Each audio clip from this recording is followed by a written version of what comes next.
This is my personal review of my new Specialized Stumpjumper Evo.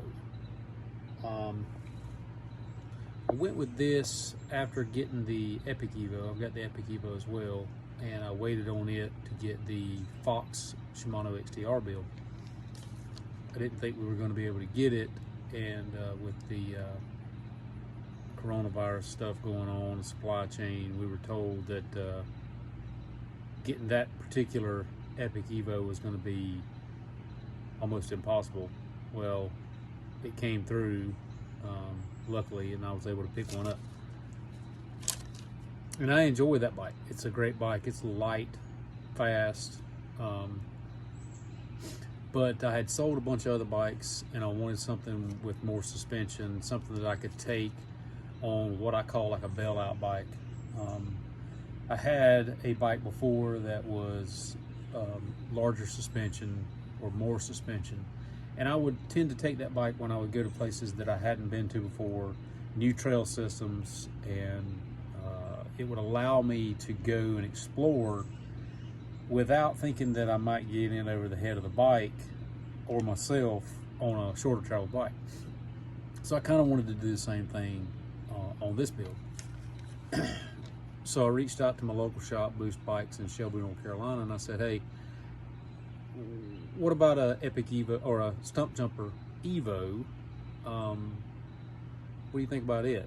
And Pietro was great as always, and he was like, man, I think you would probably really like that bike, especially with the available adjustable geometry. You can kind of make that bike do whatever you want to do. Now, I preface all that by saying that I'm not the type of person that goes out looking for the biggest, gnarliest jumps, so being able to adjust the geometry is just something as a plus. It's not the reason why I bought the bike.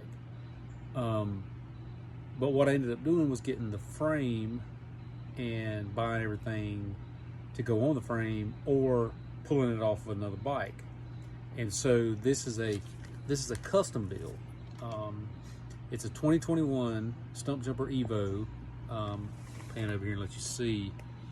It has the Fox Performance rear shock, but the Fox 36 factory front. And I ended up being able to pull a lot of the build kit off of another bike I had. So this is basically a full Shimano XTR Stumpjumper build. I was able to pull the control wheels, the Specialized Control carbon wheels off of the Epic Evo and put them on this one, because I had a set of Control SL wheels off of a previous bike that I've now put onto the Epic Evo, which just made it even lighter, which is crazy. And so what I wanted to do, written down some notes, is go through, the build itself, which I just did, and then go through what I've come to like about the bike, maybe some things that I don't like about the bike. It just lets you guys hear it from me, normal guy that likes riding bikes. So let's start by the build. Like I just said, it is the 2021. It's a S3. I'm 5'9", kind of leggy, but it fits me well. Actually fits me better than a lot of other bikes that I've been on, and it may be because, from what I understand, is that Specialized doesn't go crazy with the reach numbers. They keep them a little bit shorter, which works for me because I do have long legs for my height. P&W dropper post, which is new. I've never used those, and it's worked great so far. And the cockpit's just race face stuff that I had laying around. I didn't go crazy with it. It's 60 millimeter stem, and I think it's just a normal 760 rise bar. Shimano XTR, like I said, all the way through, even the Cranks XTR. One difference about this bike that I haven't done with other bikes is 170 millimeter cranks. And the reason why I did that, and it's not because I'd ridden 170s before and I thought I got to get back on them, the reason why I did it was because the bike is spec'd with it from the factory, and I thought, okay, well, maybe that means something. Let's just try it out, see what it feels like. Every other bike I've had, mountain bike wise, has had 175s, and I never felt like it was bothering me at all. There was a couple of times, you know, pedal strikes. Obviously, we're on the East Coast, and I ride a lot. I ride a lot in the upstate of South Carolina. Obviously, I get to Pisgah when I can, but I ride a lot in the Triangle area of North Carolina because I come in up here and work, and I bring the bikes with me so I can go ride. There's a lot of rocks up here, and you would get pedal strikes with the 175s, but it's just something that you come to be used to a point, and just avoid, you know, putting the crank straight down. So I said, well, you know, let's do 170s, and I'll see what it feels like. And I've been pleasantly surprised. It's one of those things where I may end up, I've actually already talked to Pietro at Boost. He said, hey, how about, can we get a 170 XTR crank to go on the Epic Evo, and maybe just put a bigger chain ring on it? So that's something that I may be doing. I'm leaning heavy toward that, because now that I've been on this thing with the 170s, man, I love it. I haven't felt like I've lost anywhere, climbing wise, on the flats, going downhill especially, because I feel like I've actually got more control going down here. So it's weird. Like I said, I've never been on 170s. During my whole time racing and riding road, I was on 172.5s because that's what they came with. You know, never thought about going anywhere different, never thought about changing anything. Nobody ever mentioned it at that time. But you know, we were still racing on 20C tires, so whatever. One of the things that is unique about this bike is the ability to change the geometry. The vast majority of it is done in the headset. You know, it comes set in a neutral setting, which means, I don't know, you can look up all the geometry settings on your own on Specialized website, but it'll actually go through and it'll tell you what each one is. So you can slacken the head tube out, you can steepen it up, or you can keep it in the neutral position. So the bike comes in the neutral position, and we set it up in the high position. I don't know if you can see that right here. We set it up in high position when we got the bike, and that's how I've ridden it. I haven't changed it, in the high position.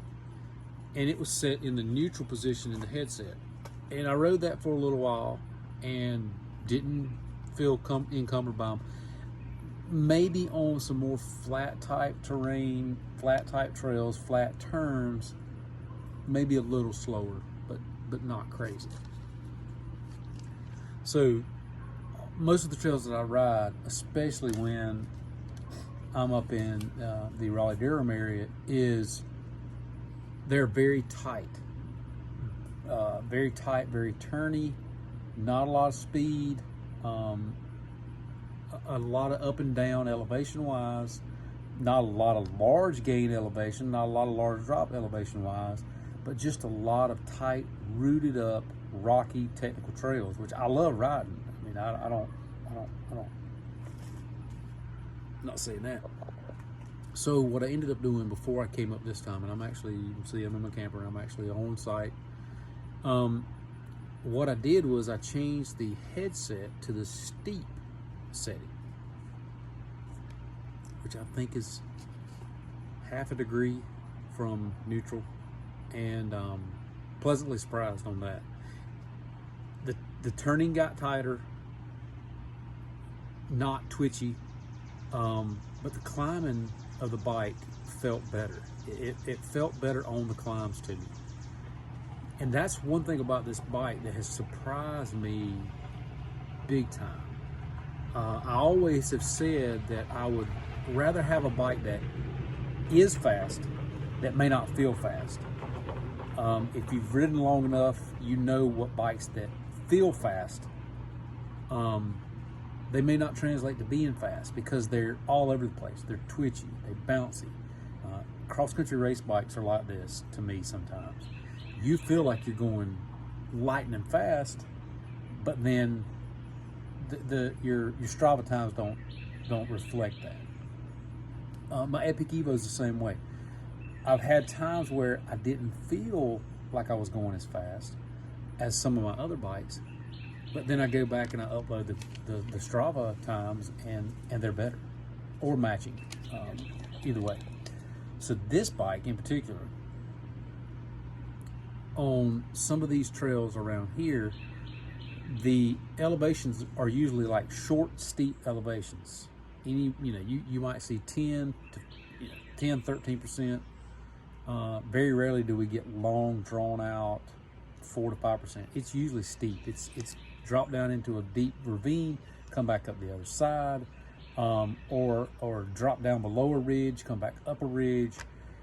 And so I was a little bit thinking that maybe this bike's not going to climb as well because, number one, it's heavier. This bike weighs 30 pounds as it is, which is not heavy for what it is because it's got a lot of suspension.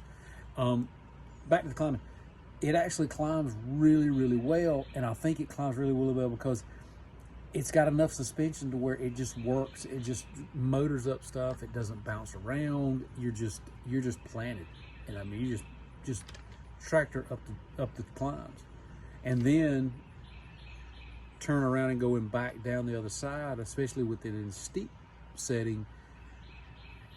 You're able to take corners faster. You're able to tackle terrain faster because the rooted up terrain here, the suspension just works. I mean, it's just because it's got more suspension to work with. The tires, I want to mention the tires. I went with the Specialized tires. I went with what was spec'd for the bike. I went with the Butcher T9 on the front, which is T9 is the designation for the grip. T9 is the grippiest they've got, and I'm glad I got it because it works. Now on the back, I've got an Eliminator, and I got the old Eliminator, so I don't have the new different T designations. But the Eliminator on the back, I'm happy with it as well. I don't get knocked around, I've got Fast Tracks and what's on the back? I think a Renegade on the back of the Epic Evo. There's times where those can get a little dicey. I mean, they're fun. If you trust the drift, they're fun, but they can get dicey. So I've kind of mentioned what I like about the bike. What I dislike about the bike, maybe the matte finish. Maybe. That being said, what I do for a living is protect vehicles with ceramic coatings, paint protection film, and the like. So this bike is fully coated. I didn't wrap this one. I did wrap my Epic Evo because it's gloss. On the mat, I actually have a small piece of film on the top that's in gloss. I didn't even put matte film on it, but it's in gloss. Right up underneath the Garmin mount, I put a piece of film just to keep that from rubbing until I can get a K-edge mount for the headset, because I still got to cut the headset down, if you can see. But I did ceramic coat it. I used the G-Technique line. I'm an accredited installer for G-Technique, so they came out with a bike line, and I put it on every square inch of this bike. I put it on the wheels, I put it on the shocks, my bars, the frame, everything, and I can totally attest, and this is not just saying this because I'm an accredited installer and I like the company. Coating a mountain bike is probably one of the best things you can do, bar none. The bike gets dirty. I mean, you can see the bike's dirty, but I can go back and I can take a hose pipe and rinse that off, and 90% of it comes off, and just the easiest cleaning that there is. So as far as not liking it, it may not be the first choice as far as I would have preferred maybe a gloss paint job on this thing, but that's not the biggest issue. And one other thing is that it didn't come with a mud guard. I've got one that's going on there. Maybe that's another gripe, but it's not really. One thing that I always think about, and I think it's because of where I live, is I often look at other bike companies and other reviews, and I wonder, well, is that the East Coast bike? And what I mean by that is, you can have a bike that does great on paper, or if you look at where the bike maybe is built. Maybe it was designed and built, but it's built on the West Coast, or it's built out in the desert. Those bikes are going to be a reflection of where they're designed at. They may still do some testing on the East Coast, but they're not built here. And Specialized isn't either. Specialized is a California design company. I mean, it is what it is. So I'm assuming this bike in California would do great. But I always wonder, what is the East Coast bike? And what I mean by that is the bike that can handle those short, tight, turny. A lot of people say they're XC trails. I don't agree with that. That we do have a lot of XC type trails, but we've got trails that are pretty gnarly.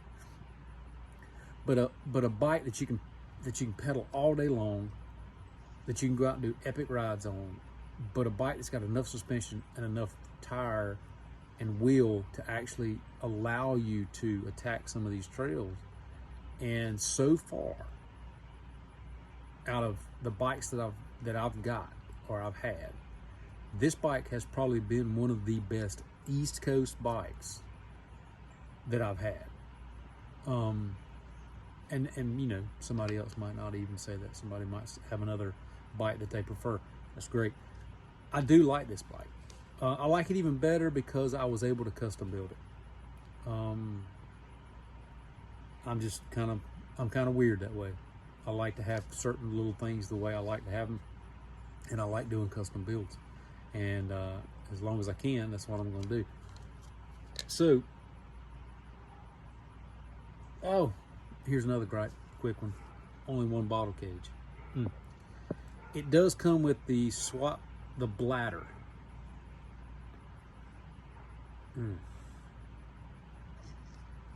I don't like the bladder. I like the concept, but I got to figure out a way to clean that dang thing out, because it tastes like drinking out of the old green water hose, if you know what I'm talking about. It's awful. In a pinch, obviously, I would drink out of it if I was going to die. Otherwise, I'll wait. I'll come back to the truck. Most of the trails I ride, I can make laps. I can come back. I can go to the truck. I can go to the house, whatever it is, and fill a bottle up. And I would do that 99% of the time. If you got any kind of ideas on how to get that bladder to stop tasting that way, post them below. Let me know, because I need some advice. I've got that bladder sitting in the house because I don't want to use it. But now, the SWAT bag, I got it full of candy, pretty much. No, not candy. Snacks. You know, I keep some gels in it. A lot of times I'll keep extra drink mix in it. It comes in very handy. I do like that part of the bike. That's one thing that I didn't mention before. So anyhow, closing in on about 20 minutes. That's about as far as I wanted to go, but just wanted to give you an update on what I've got here and what I got going on, and maybe this will help some of you that are, you know, maybe on the fence about this bike, or maybe looking to get another bike or add to your bike fleet. So appreciate you watching. You know, comment below. Let's talk about this bike, and see you next time.